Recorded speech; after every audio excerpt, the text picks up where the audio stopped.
Shalom, selamat bertemu Bapak Ibu saudaraku kembali dalam channel ini langsung Sitorus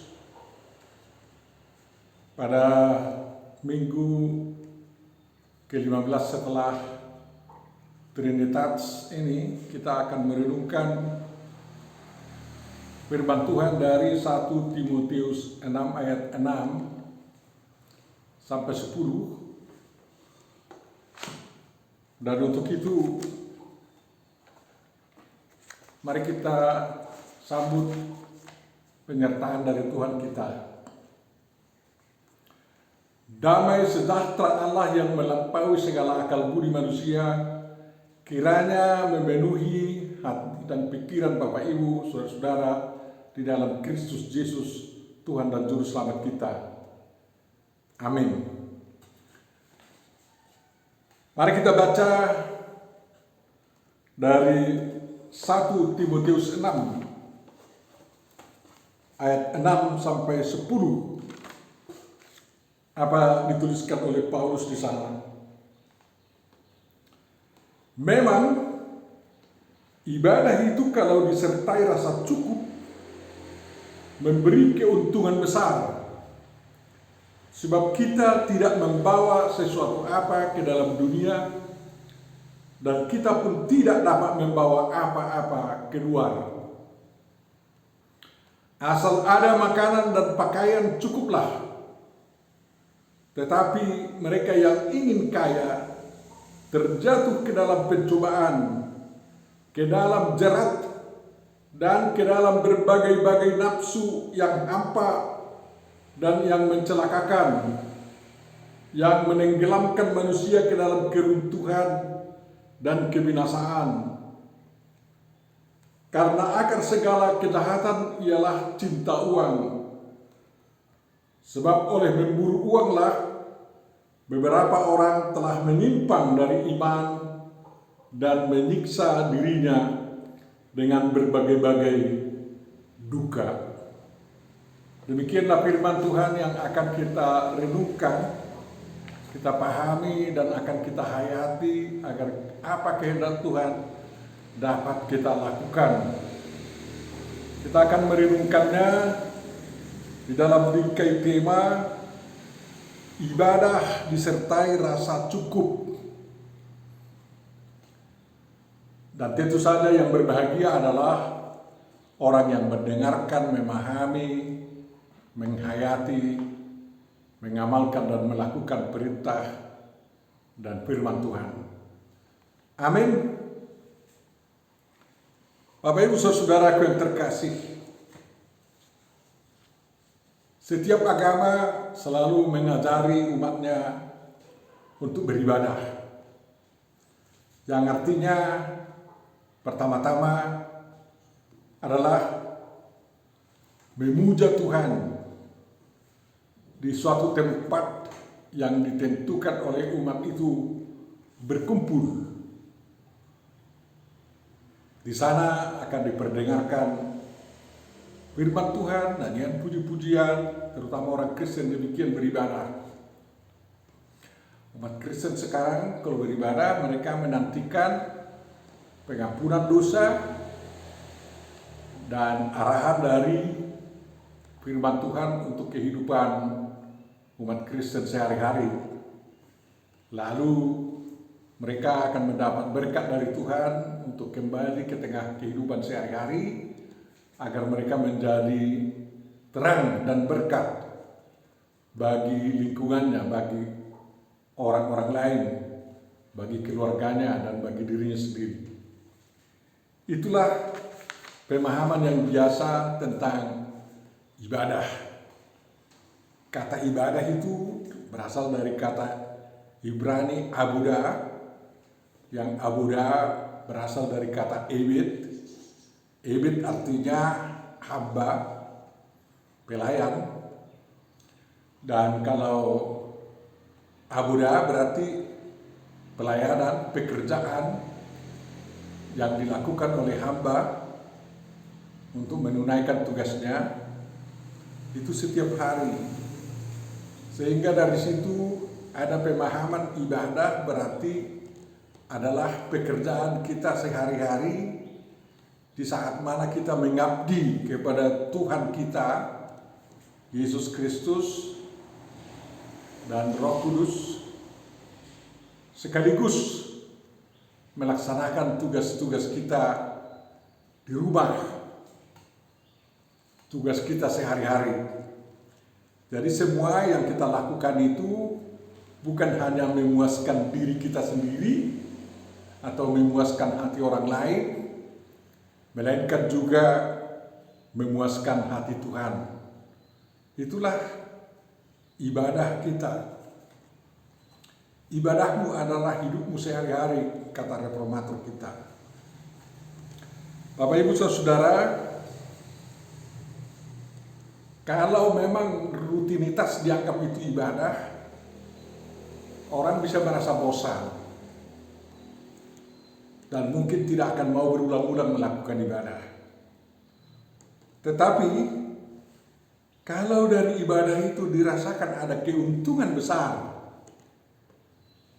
seperti dikatakan oleh orang lain bahwa kalau beribadah orang akan mendapat pahala yang besar, katanya.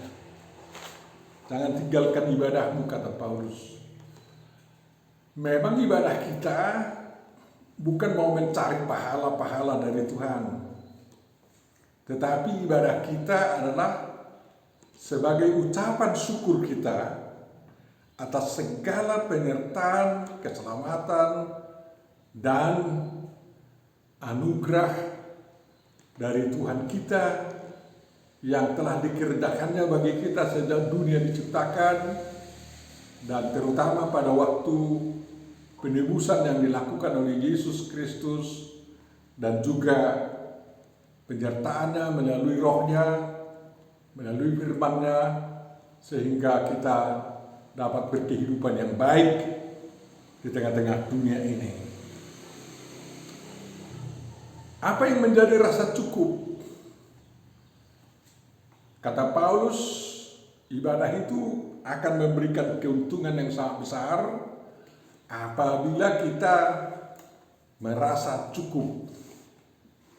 Tentu saja batas cukup itu sangat relatif.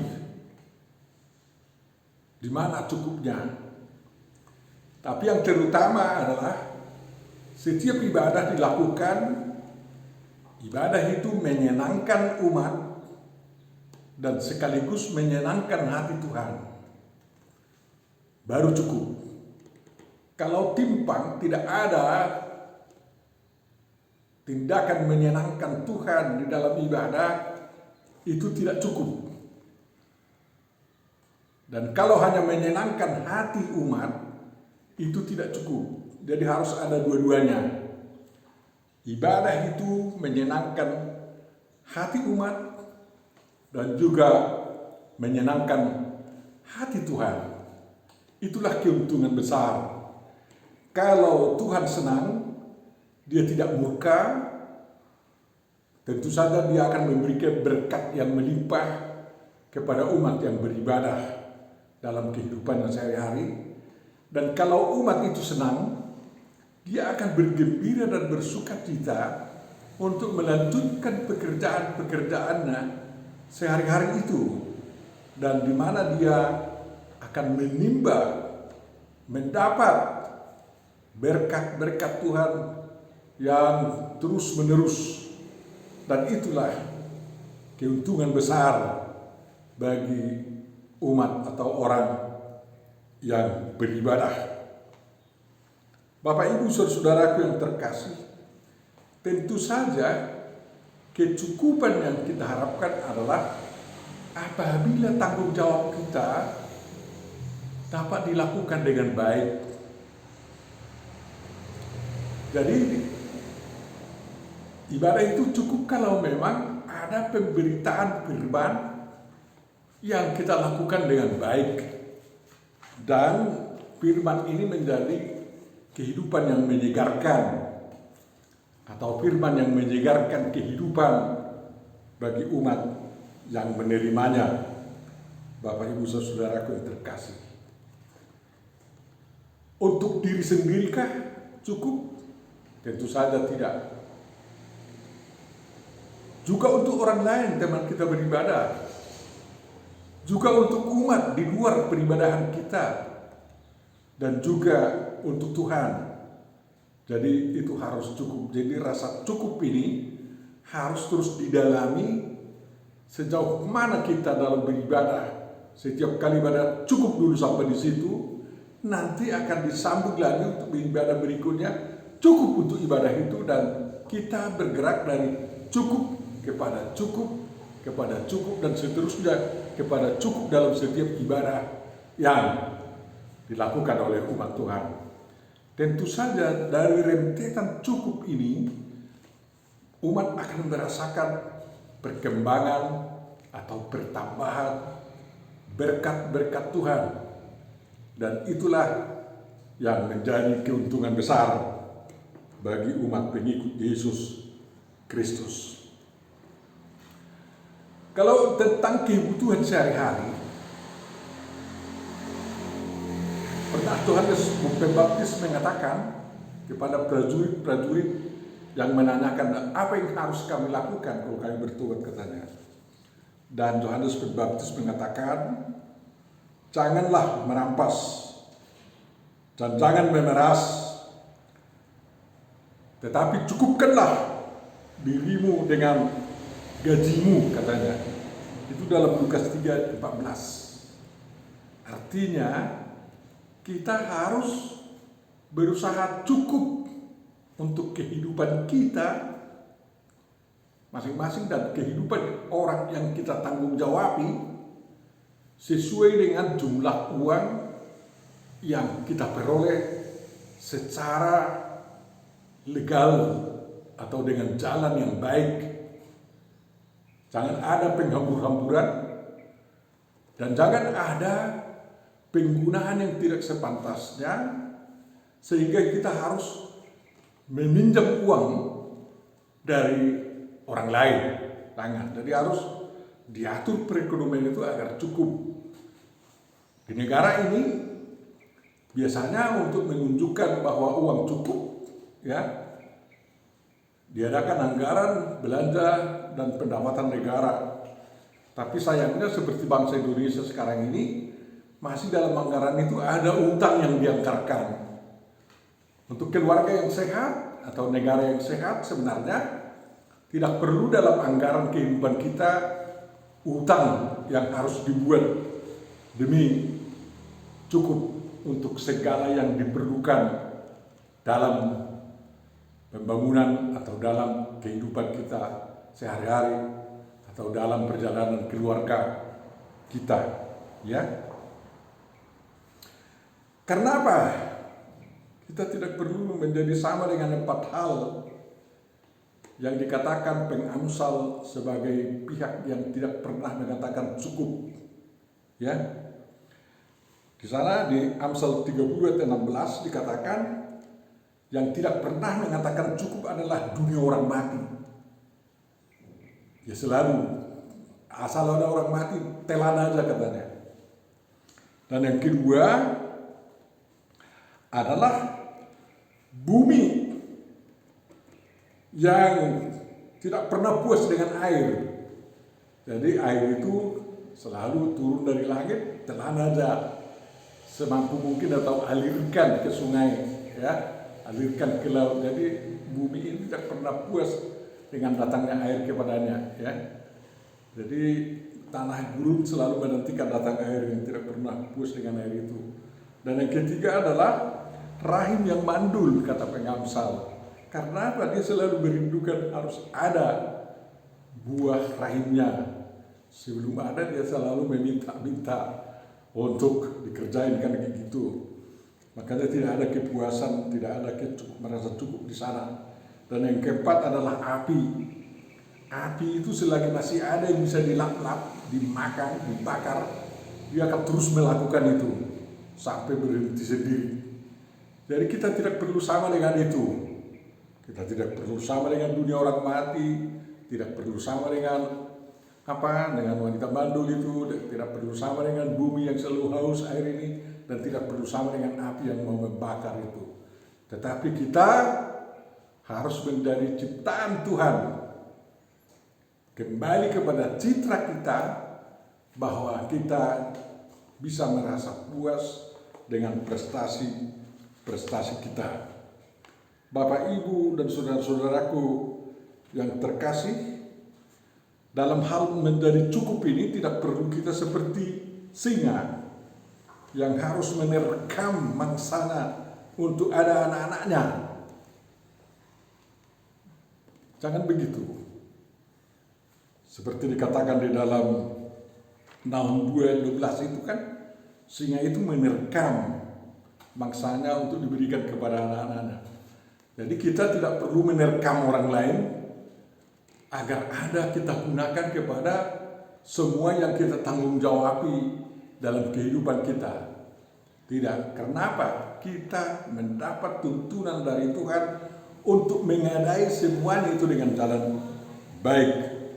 Bapak, Ibu, saudaraku yang terkasih, mengapa Tuhan berjanji kepada kita akan memberikan apa kebutuhan kita? Jadi kalau Tuhan di dalam Injil dibandingkan, lihatlah bunga bakung itu katanya, tanpa bekerja dia menjadi lebih cantik dari para manusia-manusia di istana Salomo katanya. Lihat burung pipit itu, tanpa bekerja mereka cukup katanya ya, mendapat cukup dunia menyediakannya, diatur oleh Tuhan, sehingga kita bisa mampu diajari oleh Tuhan untuk berdoa, berikanlah kami pada hari ini makanan kami secukupnya, dari Matius 6 ayat 11 dan ayat sejajarnya di Lukas 11 ayat 3. Tentu saja kalau Tuhan memberikan, kita harus bekerja, Bapak, Ibu, Saudara, dan itulah ibadah kita, bekerja, dan setiap bekerja melakukan yang baik pasti ada buahnya yang baik. Itulah keuntungan besar daripada ibadah kita. Dan memang dalam Matius 6 ayat 34 dikatakan, kesusahan sehari cukuplah untuk sehari. Kesusahan itu cukuplah di situ memang. Tak perlu kita bawa untuk besok kesusahan kemarin, sekarang ini. Karena hari ini ada juga kesusahan dan kita harus jawab itu dengan perbuatan-perbuatan cukup untuk meninggalkannya kembali dan tidak menyusahkan kita lagi, Bapak, Ibu, Saudara. Nah, dalam hal ini, Bapak, Ibu, Saudara, kita selaku murid Tuhan Yesus ya harus berani mengatakan kita bisa sama dengan guru kita itu atas penyertaannya dan atas berkatnya, sehingga kita tidak ragu untuk melangkah melakukan perbuatan yang baik, agar kita dalam ibadah kita dapat merasa cukup, Bapak, Ibu, saudara-saudaraku yang kekasih. Karena apa? Kelebihan orang lain juga diaturkan Tuhan juga untuk menjawab kekurangan kita, dan kelebihan kita juga bisa menjawab atau memenuhi kebutuhan atau kekurangan orang lain. Demikian di dalam 2 Korintus 8 ayat 14 misalnya. Dan penulis surat Ibrani menekankan, janganlah jadi hamba uang. Cukupkanlah dirimu dengan apa yang ada padamu. Ya kan? Cukupkanlah dirimu dengan apa yang ada padamu. Memang uang ini adalah benda netral. Ya. Tidak berpihak, kecuali manusianya itu mengarahkannya kepada yang jelek atau kepada yang baik. Kalau kita mau menjadi hamba uang, berarti kita sudah mulai mengarah kepada yang jelek. Tetapi kalau kita dapat merajai uang dan menggunakannya kepada hal-hal yang baik, kita menjadi tuan uang itu, ya. Dan uang itu juga dapat kita pergunakan bukan seperti Mamon menjadi tuan yang lain di dalam kerajaan Tuhan, tetapi uang itu menjadi alat pelayanan di dalam kerajaan Tuhan. Bapak, Ibu, saudaraku yang kekasih, Tuhan berjanji bahwa Dia tidak akan membiarkan kita dan tidak akan meninggalkan kita, melainkan senantiasa menyertai kita dalam menjalankan kehidupan kita, sehingga apa yang ada pada kita dapat kita cukupkan. Demikian dari Ibrani 13 ayat 5 itu, Bapak Ibu Saudaraku yang terkasih. Paulus menegaskan bahwa rasa cukup itu didasarkan pada bahwa kita datang ke dunia tidak bawa apa-apa, dan kita juga keluar dari dunia tidak akan bawa apa-apa. Benar itu. Karena apa ya? Paling kita dibungkus dalam peti mayat dan dikuburkan, itu selesai sudah. Tetapi Bapak Ibu Saudara, dalam hidup kita ini harus seperti direnungkan juga bahwa harimau itu akan meninggalkan belang, dan gajah mati akan meninggalkan gadingnya. Artinya, setelah kita ada di dunia ini, kita diajak untuk berprestasi, agar dari prestasi kita, karya-karya kita, ada yang dapat kita wariskan kepada generasi-generasi berikut sebelum kita meninggalkan dunia ini. Dan prestasi karya-karya ini semua tidak akan kita bawa mati. Walaupun misalnya seluruh dunia ini menjadi harta kita, tidak akan kita bawa mati, Bapak Ibu Saudaraku. Tetapi dalam berkarya itulah, dalam berkarya itu kita harus mengikuti nasihat dari firman Tuhan. Ya, jadi bukan berkarya dengan jalan negatif sehingga ada hal-hal yang sangat istimewa misalnya, tidak. Semua karya yang kita tinggalkan baik dan kita hasilkan dengan baik akan lestari oleh generasi-generasi yang akan datang. Makanya Tuhan Yesus mengajar kita jangan cari harta yang bisa dimakan oleh ngengat, tetapi cari harta yang tidak bisa dimakan ingat ataupun dimakan tikus dan lain-lain yang bisa hancur misalnya. Tetapi harta yang betul-betul dapat dinikmati atau memberikan keuntungan besar juga bagi generasi yang akan datang. Jadi dalam berprestasi inilah makanya kita menggunakan uang demi pelayanan bagi Tuhan. Paulus mengatakan asal ada makanan sudah cukup, asal ada pakaian itu sudah cukup, katanya. Ya bisa saja ini ucapan yang singkat ini bisa mengantar kita sederhana ya. Hiduplah sederhana. 1 baju cukup, 2 baju cukup, kalau ada lebih Tuhan Yesus mengatakan kasih sama orang lain yang tidak punya baju. Kalau ada 2 bajumu, kasih sama orang lain yang tidak punya baju. Kalau ada makananmu, kasih sama orang lain yang tidak punya makanan. Kata Tuhan Yesus kan kayak gitu. Baguslah kalau kayak gitu. Tetapi Bapak Ibu Saudara, soal makanan ini dan soal pakaian ini bukan hanya untuk diri sendiri, tetapi bagi semua yang kita tanggung jawabi. Ya, keluarga kita harus punya pakaian, keluarga kita harus punya makanan untuk sejahtera, sedikitnya minimal tidak kelaparan, tidak telanjang, ya, tetapi dapat mengikuti zaman dan tidak terhalang untuk melayani Tuhan. Karena kalau tidak ada makanan, tidak ada pakaian, bisa saja terhalang untuk melayani Tuhan. Yang penting tidak terhalang untuk melayani Tuhan. Itu sudah cukup. Tapi kalau ada yang kita tanggung misalnya, lebih dari 100 orang, mereka harus punya pakaian yang cukup. Mereka harus punya makanan yang cukup. Dan itu memang harus kita tanggung jawab Bapak Ibu secara bersama. Dan kita tidak boleh merampas untuk demi kebutuhan mereka. Kita tidak boleh mencuri demi kebutuhan mereka.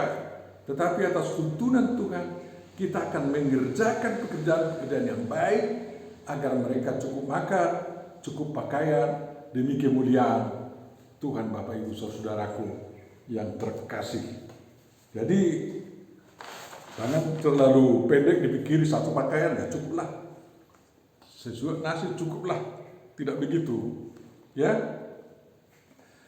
Yang menjadi kesusahan menurut Paulus adalah kalau ada orang kaya yang ingin kaya, mencari kekayaannya dengan keserakahan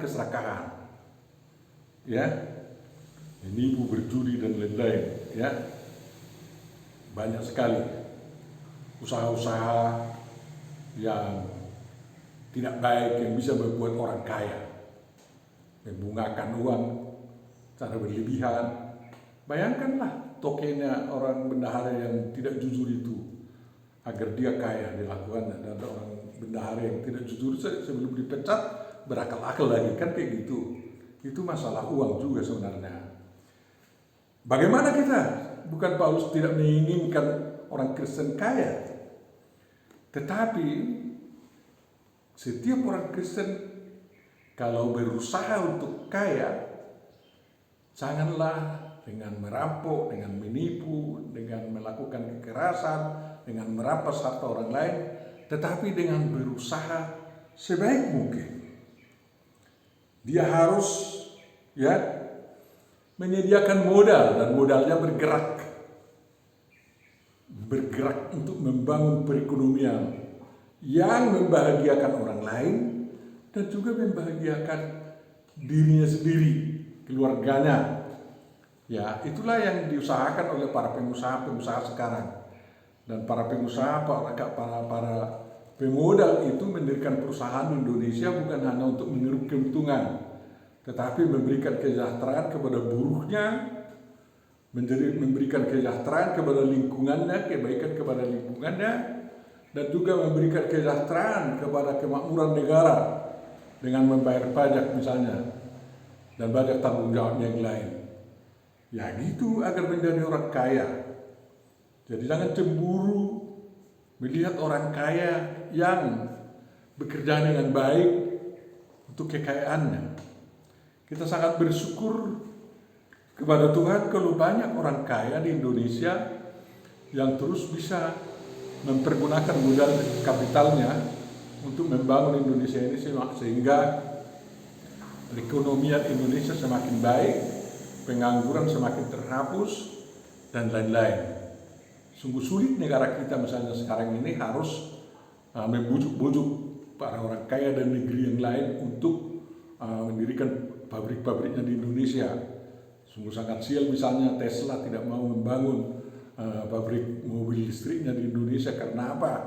Dia takut nanti ada kaum radikal yang mengganggu perusahaannya misalnya, sehingga dia takut jadi pindah ke negara lain untuk menanam modal. Usaha pemerintah kita untuk menarik modal sebanyak mungkin sebenarnya adalah dalam rangka membentuk orang-orang kaya yang positif, yang baik di negeri ini. Jadi jangan dibenci orang yang datang membawa modalnya ke Indonesia walaupun dia bukan orang Indonesia asli. Karena siapapun orangnya, dari manapun orangnya, kalau dia berusaha di Indonesia dengan baik, dengan jujur, demi kesejahteraan dan demi keuntungannya juga dan demi keuntungan negara kita, itu sangat membantu kepada negara kita. Jangan pandang apa ideologinya atau apa-apanya, apa agamanya, enggak, tidak perlu itu. Tetapi kita lihatlah ada usaha pemergunaan uang secara baik-baik, secara menguntungkan demi kemanusiaan, demi kesejahteraan bangsa dan umat di negeri kita misalnya.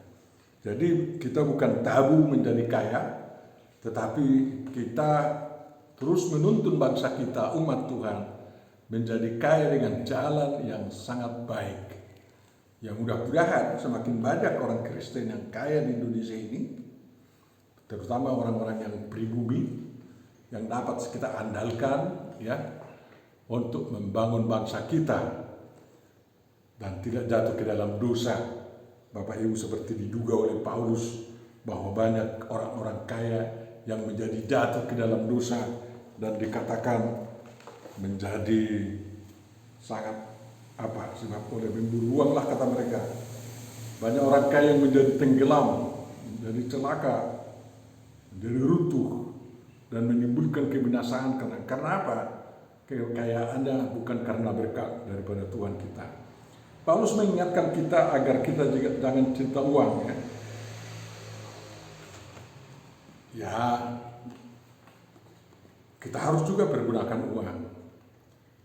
Kita harus ada rasa cinta kepada uang, tetapi jangan cinta uang seperti dikatakan Paulus, yakni bilia uang.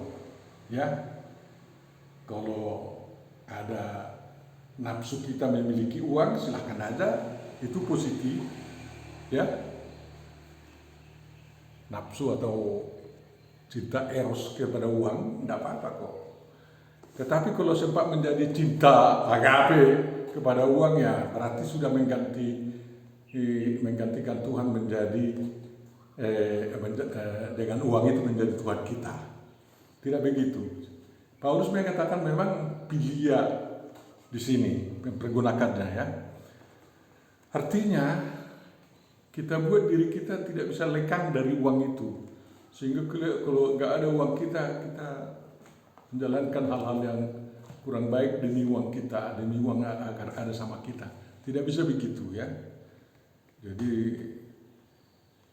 bilia kita terhadap saudara lah, dengan menggunakan uang itu menjadi hamba atau alat pelayanan mempererat persaudaraan kita, sehingga ada bilia saudara-saudara. Seperti kota Philadelphia misalnya, ya, ada bilia persaudaraan, ya. Jadi jangan uang itu menjadi saudara kita yang sudah menjadi bagian diri kita, enggak. Yang perlu adalah bahwa kita menggunakan uang itu untuk membangun persaudaraan antara sesama manusia yang semua mencari kebaikan dan kemaslahatan umat manusia. Tuhan memberkati kita dalam menggunakan uang kita, bukan karena nafsu cinta uang, tetapi karena menggunakan uang itu demi pelayanan Tuhan, demi pelayanan kemanusiaan, dan demi pembangunan negara kita. Mari kita berdoa. Tuhan Allah Bapa di surga, terima kasih atas firman yang telah Kau taburkan kepada kami dan mengingatkan kami agar kami bisa beribadah dengan baik dan tidak jatuh kepada nafsu-nafsu keserakahan maupun cinta uang yang mendorong kami ke perbuatan dosa. Melainkan kami akan menggunakan uang itu untuk perbuatan-perbuatan yang memuliakan Engkau dan melakukan kehendak-Mu dalam kehidupan ini. Tuhan, negara kami sedang bergumul sekarang oleh karena kenaikan harga BBM. Tuhanlah yang mengendalikan seluruh warga negara kami untuk dapat memahami mengapa sampai terjadi itu, dan kiranya Tuhan menyentuh pemerintah kami juga untuk memikirkan kebutuhan rakyat, sehingga negara kami dapat kembali aman dan tidak ada yang saling membenci. Kalau kami memperbaiki negara kami, Tuhan yang campur tangan dan tuntun negara kami jangan sampai jatuh kepada peristiwa yang membuat haus negara kami, tetapi kepada peristiwa-peristiwa yang dapat membanggakan kami sebagai bangsa di dalam negara kesatuan Republik Indonesia. Ampuni dosa bangsa kami Tuhan, dosa pemimpin-pemimpin kami, dan dosa siapapun di negara kami ini, sehingga berkat-Mu tidak terhalang untuk Kau sampaikan kepada seluruh warga negara Indonesia, terutama kepada jemaat-jemaat-Mu dimanapun mereka berada. Sempurnakan doa ini ya Tuhan, yang kami mohon kepada-Mu dalam Yesus Kristus, kabulkanlah itu. Amin.